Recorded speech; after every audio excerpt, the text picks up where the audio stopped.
Here's a Whirlpool refrigerator here.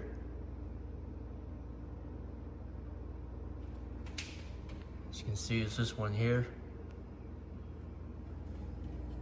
It's open fridge.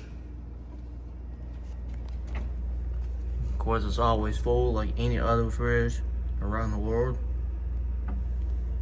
See, light bulb works in it.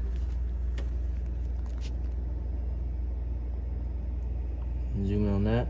This is model ET9FTTXLQ11, manufactured January 2003.